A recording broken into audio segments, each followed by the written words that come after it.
Bonjour, chers auditeurs et auditrices de Corbeau, News Centrafrique. Bienvenue dans le studio C de notre station où l'actualité brûlante n'attend pas. Aujourd'hui, on va parler d'une situation qui frise l'absurde, qui défie toute logique et qui devrait faire rougir les autorités, si tant est qu'il en reste. Je suis, comme chaque jour, avec notre formidable journaliste de terrain, Viviane Beltungu. Bonjour Viviane. Bonjour Gisèle. Quel tableau que tu brosses d'entrée. Je te rejoins complètement. Le sujet d'aujourd'hui, tout droit venu de Nandel, va certainement vous faire réagir. Il révèle une nouvelle escalade dans le comportement des mercenaires russes.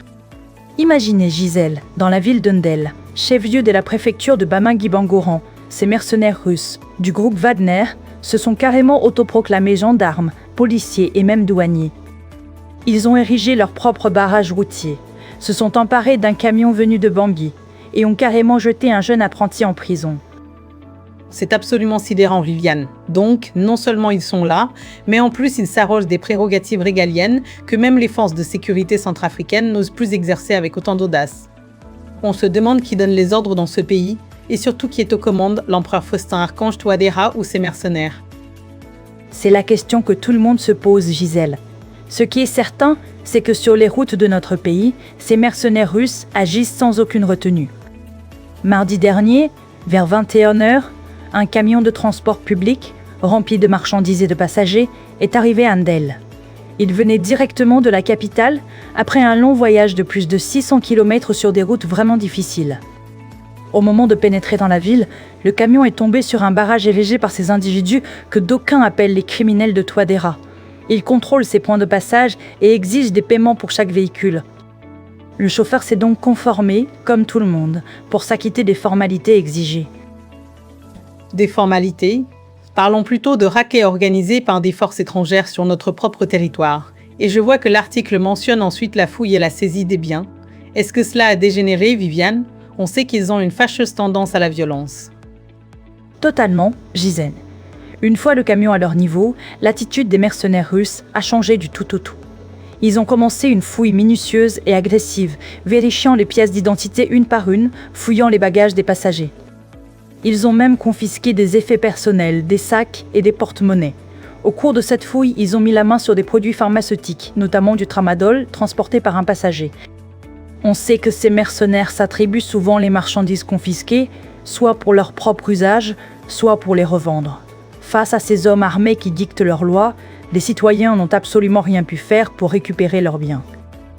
C'est une appropriation pure et simple, un pillage organisé sous le regard, voire avec la complicité des autorités locales. C'est inacceptable, mais l'histoire ne s'arrête pas là, n'est-ce pas? Il y a eu une interpellation, une sorte de séquestration.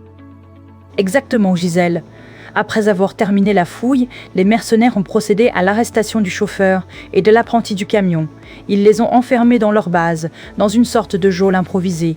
Quelques heures plus tard, le chauffeur a été relâché.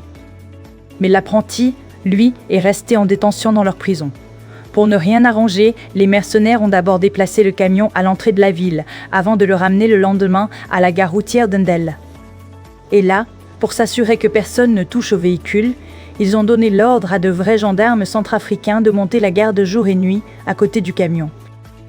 C'est une image forte, Viviane, et qui en dit long sur la réelle souveraineté de l'État centrafricain. Des gendarmes nationaux qui obéissent aux ordres de mercenaires étrangers pour garder un véhicule qu'ils ont eux-mêmes confisqué, et alors que l'apprenti est toujours enfermé. C'est le monde à l'envers, et les marchandises saisies. Les bagages des clients et les produits confisqués sont toujours entreposés dans la base militaire des mercenaires russes.